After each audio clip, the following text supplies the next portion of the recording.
থাকে বাড়িতে কোনো পুরুষ মানুষের দেখা হয় না? হয় মাঝে মাঝে। বসা করতে পারেন না, শরীর টরীর খারাপ হলে তাহলে নমস্কার। স্টেশনের নাম থেকে জায়গার নাম বোঝা অসম্ভব। নিত্যযাত্রীরা নিশ্চয়ই জানে। আবার বেজে উঠল গৌতম। কেমন আছেন স্যার? আমি তো ভালোই আছি, আর ম্যাডাম? ম্যাডামও ভালো আছে।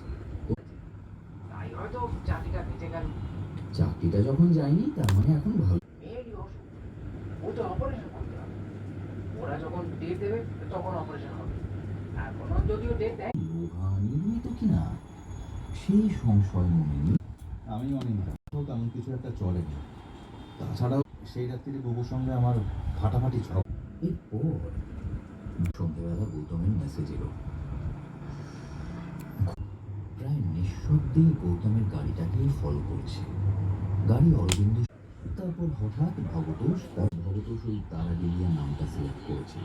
ইব্রাহিম মাসুদের সম্পর্কে ভবতোষ, যেটা আমি পুরোপুরি বিশ্বাস করতে পারি। আমার একটা প্রশ্ন ছিল আদিত্যবাবু, এই যে সেটা গৌরঙ্গর জানা ছিল না। লালবাজারের সেই ব্যক্তিটির পরিচয় জানত, কিন্তু গৌরাঙ্গ তাকে চিনত সম্ভবত অন্য কিছু। ভবিষ্যতে নিশ্চয়ই সেটা জানা যাবে, তবে আমরা তাকে ভবতোষ ধারা বলেই রেফার করব। মুখার্জি বাবু মানে শান্তিলাল মুখার্জি ইন্সপেক্টরের সঙ্গে 10 কোটি টাকার এটা একেবারেই স্বাভাবিক নয়।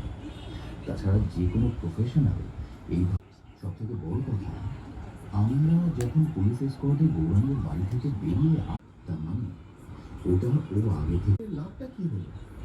এটা দেখার পর আমি যে সেদিন অসাবধানতা বশত স্ট্যাম্প খাতাটা টেবিলের ওপর